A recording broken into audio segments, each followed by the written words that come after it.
Hello friends, मैं सुमित बागुल आप सबका आपके चहीते सेक्स एक सुखी जीवन का मंत्र डॉक्टर विजय दहीफले के साथ इस खास कार्यक्रम में तहे दिल से स्वागत करता हूं। दोस्तों, हमें जब भी कोई मेडिकल इमरजेंसी आती है या फिर स्वास्थ्य से जुड़ी कोई भी परेशानी सताती है, तब हम क्या करते हैं? सबसे पहले हम वो सारी चीज़ें हमारे फ्रेंड्स या फैमिली के साथ शेयर करते हैं। पर दोस्तों, जब भी सेक्स से जुड़ी हमें कोई परेशानी सताती है, तब हम वो सारी चीज़ें हमारे फ्रेंड्स या फैमिली के साथ शेयर नहीं कर सकते, क्योंकि इसके बारे में बात करने में हमें शर्म आती है, हम झिझकते हैं। पर अब शर्माने की, झिझकने की बिल्कुल ज़रूरत नहीं, क्योंकि डॉक्टर विजय दहीफले आपके सारे सेक्स रिलेटेड सवालों के जवाब बहुत ही पॉजिटिव तरीके से देंगे। दोस्तों, शो को शुरुआत करते हैं, पर शो को शुरुआत करने से पहले जानते हैं डॉक्टर विजय दहीफले इनके बारे में।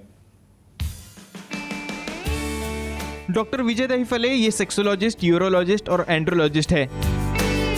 डॉक्टर के क्लिनिक औरंगाबाद, हैदराबाद, दिल्ली में द्वारका, पुणे, नवी मुंबई में नेरुल, दादर, अंधेरी, कल्याण, नासिक, अहमदाबाद और दुबई में है। डॉक्टर विजय दहीफले का भारत एवं अन्य देशों में कॉन्फ्रेंसेस और सेमिनार के लिए आना जाना रहता है, जिसमें डॉक्टर सेक्स रिलेटेड सलाह मशवरा करते रहते हैं। चलिए दोस्तों, आपको डॉक्टर साहब के क्लिनिक्स के बारे में पता चल गया है। आपको एक खुशखबरी दे देता हूँ। डॉक्टर साहब का रिसेंटली थाने में नया सेंटर शुरू हुआ है। तो अगर आप थाने में हो, मुंबई में हो, नवी मुंबई में हो या फिर थाने सेंटर विजिट कर सकते हो, तो डेफिनेटली आप सर का थाने सेंटर में कंसल्टेशन पा सकते हो। शो को शुरुआत करते हैं। Doctor, welcome to the show. नमस्ते डॉक्टर, पब्लिक डिमांड की वजह से आज आपने बहुत ही अहम विषय चूज किया है। बहुत सारे आपको ईमेल्स आए, उसके ऊपर ये सारे क्वेश्चंस पूछे गए। हम भी जो हमारे आपके जो वीडियोस आउट होते हैं उसमें कमेंट्स आते हैं, लोगों को साइंटिफिक इंफॉर्मेशन चाहिए जो नहीं मिल पा रही है। तो डेफिनेटली एक सोर्स मतलब डॉक्टर विजय दहीफले। तो सर, आज का टॉपिक बहुत ही अहम है, जिसमें हम आपसे जानना चाहेंगे योनि के विभिन्न आकारों के बारे में और कलर, रंग, उनके बारे में। डेफिनेटली सबसे पहले बहुत अहम सवाल, सर नॉर्मल क्या होता है? योनि का नॉर्मल कलर क्या होता है? श्योर सुमित जी, यहाँ पे हम सेक्स एजुकेशन, सेक्सुअल अवेयरनेस और सेक्सुअल सेफ्टी, इसके अंतर्गत योनि के विभिन्न आकार कितने होते हैं, वो कैसे डिपेंड रहते हैं, किस प्रकार से उसे बनाया है, इसकी इंफॉर्मेशन हम ले रहे हैं। नियर अबाउट 80 टाइप्स, 80 प्रकार के इसके अलग अलग आकार है। उसके लिए मेजोरा, आउटर लिप्स है, इनर लिप्स है, उसके आकार से लेकर अभी हम जाते हैं कलर्स के तरफ। अभी साइंटिफिकली एक कलर्स क्या रहता है, नॉर्मल क्यों पता होना ज़रूरी है, क्योंकि बहुत से गर्ल्स जो टीनेज में हैं, जिसको प्यूबर्टी में आ रहे हैं, जिसको अभी मेंसेस शुरू होने वाले हैं, जिसकी अभी शादी होने वाली है, उनको नॉर्मल क्या है ये पता होना बहुत ज़रूरी है। मैं जैसे हमेशा कहता हूँ कि अपना चेहरा जैसा इम्पॉर्टेंट है, उसी तरह अपने प्राइवेट पार्ट इम्पॉर्टेंट रहते हैं। तो नॉर्मल योनि कैसी दिखती है?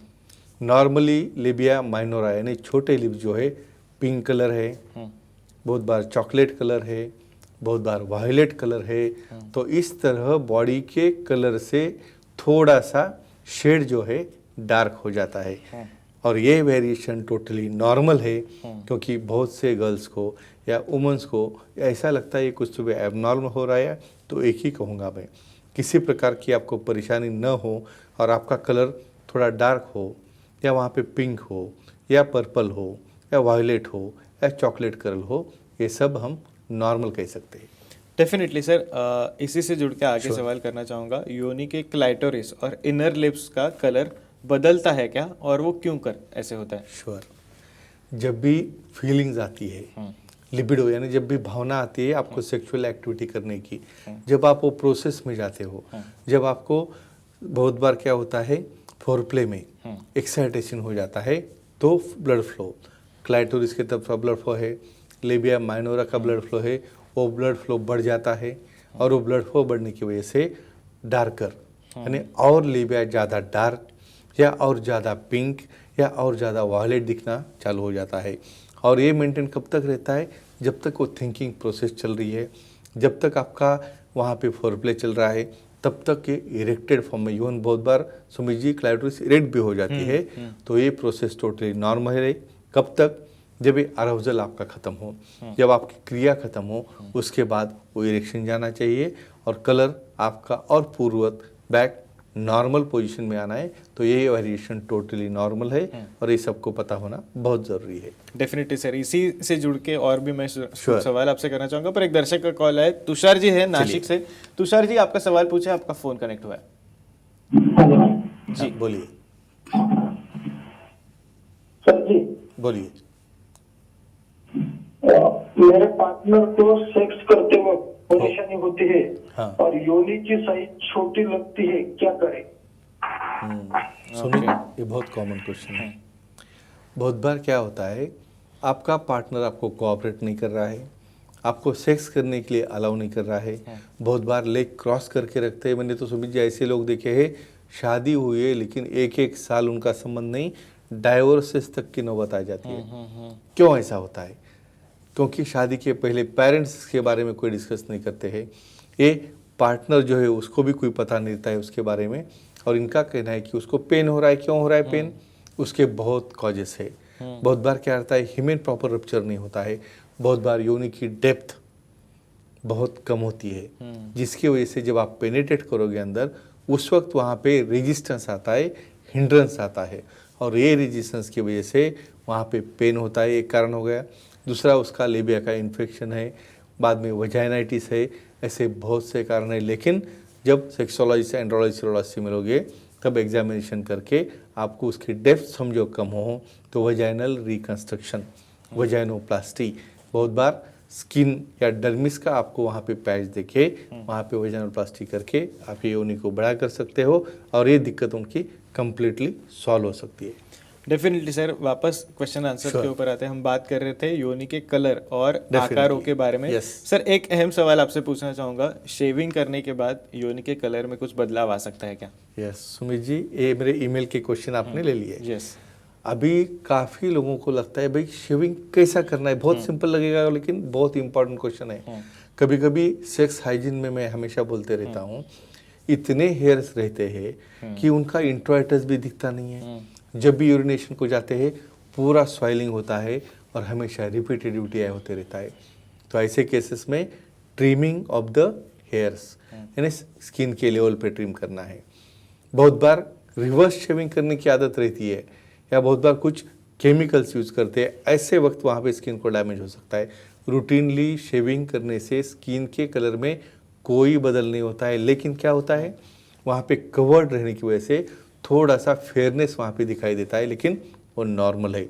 और आप रिवर्स शेव करोगे, कोई केमिकल यूज़ करोगे, तो वहाँ पे ब्लेब्स, इन्फेक्शन या पुस्चुल या स्वेलिंग या रेडनेस आ जाता है। तो एक ही कहूँगा, एक तो उसे ट्रिम करना है, किसी तरह का केमिकल नहीं लगाना है, क्योंकि लेबिया माइनर बहुत डेलिकेट रहते हैं, और किया भी तो उसे डायरेक्शन ऑफ द हेयर्स में शेव करना है। तो डेफिनेटली किसी भी प्रकार से शेविंग से कलर में चेंज नहीं होता है। सर, इनर या फिर आउटर लिप्स का कलर बदल जाए तो क्या करना चाहिए? यस, अभी ऐसा भी होता है क्या? डेफिनेटली होता है। क्यों होता है, और नॉर्मल क्या है और एबनॉर्मल क्या है? स्पेशली डायबिटीज में पिगमेंटेशन ज़्यादा होके वहाँ पे फंगल इन्फेक्शन हो गया तो क्या होता है, नॉर्मल कलर से डार्क, तो मैंने एक्सेप्टेबल कहा है, लेकिन उसकी थिकनेस बढ़ गई, उसको क्रैक हो रहा है, सेक्स करते हो तो वहाँ पे कटिंग हो रहा है, वहाँ पे पेन हो रहा है, और वहाँ पे थिकनेस बढ़ने के बाद उसका कलर आपका डार्क कलर या पर्पलिश हो गया। तो ऐसे केसेस को हम फंगल इन्फेक्शन कहते हैं, और ये आइडेंटिफाई करके तुरंत आपको सेक्सोलॉजिस्ट, यूरोलॉजिस्ट, एंड्रोलॉजिस्ट को दिखाना है। क्यों? बहुत बार शर्मा की मुझे लेडीज़ को ही दिखाना है, सब जाके गायनिकोलॉजिस्ट को दिखाते हैं। एक ही कहूँगा, हमारी फिजिकल बॉडी मेंटेन रखने के लिए मेल या फीमेल ऐसा डिफरेंशिएट न करते हुए आपको सेक्सोलॉजिस्ट, यूरोलॉजिस्ट, एंड्रोलॉजिस्ट को दिखा के ही वो प्रॉब्लम, पिगमेंटेशन हो या इन्फेक्शन हो या फंगल हो, वो दिखा के अच्छा करना चाहिए। Definitely sir. एक और दर्शक का कॉल आया है, नेहा जी है हमारे साथ चेंबूर से। नेहा जी, आपका सवाल पूछिए, आपका फोन कनेक्ट हुआ है। हेलो, नमस्ते सर। नमस्ते जी, बोलो। सर, योनि की स्किन के ऊपर टैटूज निकालना सेफ होता है क्या, और टैटू निकालते वक्त क्या केयर लेनी चाहिए? ओके। ऐसे सवाल से तो हमारा कार्यक्रम जो है बहुत इंटरेस्टिंग बनता है, और क्यों नहीं। यस। भाई अभी तो स्टाइल है, कहाँ कहाँ टैटू निकालते हो, पूरे नेक पे हो गया, गर्दन पे हो गया, हैंड्स पे हो गया, प्राइवेट पार्ट्स पे भी हो। क्यों? उसे अट्रैक्टिव करना है, वो अच्छा दिखना, इवन मेल में भी करते हैं, आएंगे उसके ऊपर हम। लेकिन क्या केयर बरतनी है? देखो मॉन्स प्यूबिस यानी जहाँ पे लेबिया खत्म होती है ऊपर, तो वहाँ पे जो फैट रहता है वहाँ पे काफ़ी डिज़ाइन करते हैं। बहुत बार आप देखते हो बैक साइड में भी डिज़ाइन करते हैं, लेकिन टैटो के लिए जो इंक यूज़ की जाती है वो स्टराइल इनर्ट रहनी चाहिए।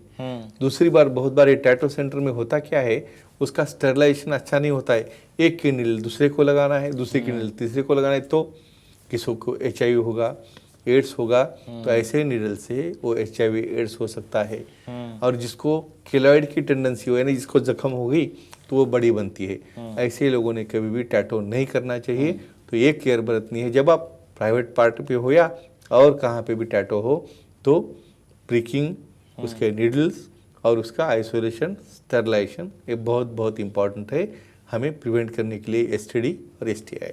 डेफिनेटली सर, क्वेश्चन आंसर्स के ऊपर आते हैं। सर योनि के इनर लिप्स या आउटर लिप्स को इचिंग हो तो क्या करना चाहिए? Yes, bacterial vaginosis very common. अपने पास यहाँ पे कुछ नॉर्मल फ्लूरा रहते वजाइना के अंदर, लेकिन बहुत बार क्या होता है वहाँ पे इचिंग होना शुरू होता है, वाइट डिस्चार्ज या कलेक्शन होना शुरू होता है।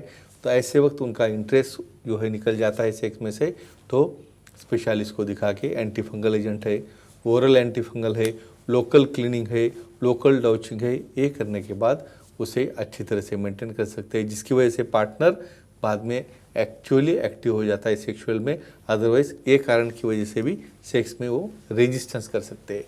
सर एक आखिरी सवाल आपसे करना चाहूँगा, योनि से अगर बैड स्मेल आ रहा हो या फिर डिस्चार्ज हो रहा हो, तब ऐसे केसेस में क्या करना चाहिए? यस, अभी ये डिस्चार्ज नॉर्मल क्या होता है, एक शॉर्ट बोलता हूँ, वाटरी क्लियर डिस्चार्ज जब आप एक्टिव होते हो, एक्साइट होते हो, वो नॉर्मल है। लेकिन ग्रीन कलर का हो गया, पर्स कलर का हो गया, येलो कलर का हो गया, थिक हो गया, ये सब लक्षण रहते ट्राइकोमोनास या किसी तरह का पैरासाइटिक इन्फेक्शन, बैक्टीरियल इन्फेक्शन। तो ऐसे केसेस में जब स्मेल भी अच्छा नहीं आता तो पार्टनर रिलेक्टेंट रहता है, बहुत बार बहुत अलर्ट रहेगा, तो उसे बोलेगा भाई ऐसा हो रहा है, लेकिन बहुत बार कुछ भी ना बोले, उसे सेपरेशन, अलग होना, सेक्स से इंटरेस्ट कम होना, ऐसा हो सकता है। तो सेक्सोलॉजी, यूरोलॉजी, एंडोलॉजी को दिखा के ये सब प्रॉब्लम आप सॉल्व कर सकते हो और अपनी पर्सनल केयर बहुत अच्छी तरह से ले सकते हो। Definitely, thank you so much sir, आपने ये सारी चीज़ें हमारे साथ शेयर की। और पर सर समय की थोड़ी सी पाबंदी, इसलिए आज के एपिसोड में हमें यहीं पे रुकना पड़ रहा है। पर दर्शकों, आप भी डॉक्टर साहब की सलाह ले सकते हो। आपके स्क्रीन पे जो कॉन्टैक्ट डिटेल्स आपको दिख रहे हैं उसके जरिए आप सर की अपॉइंटमेंट ले सकते हो। आपको एक खुशखबरी दे देता हूँ, डॉक्टर साहब का रिसेंटली हालांकि में थाने में नया सेंटर शुरू हुआ है। तो अगर आप थाने में हो, मुंबई में हो, नवी मुंबई में हो, या फिर थाने सेंटर विजिट कर सकते हो, तो डेफिनेटली आप सर का थाने सेंटर में कंसल्टेशन पा सकते हो। चलिए दोस्तों, आज के शो में समय हो चला है यहीं पे रुकने का। Thank you so much.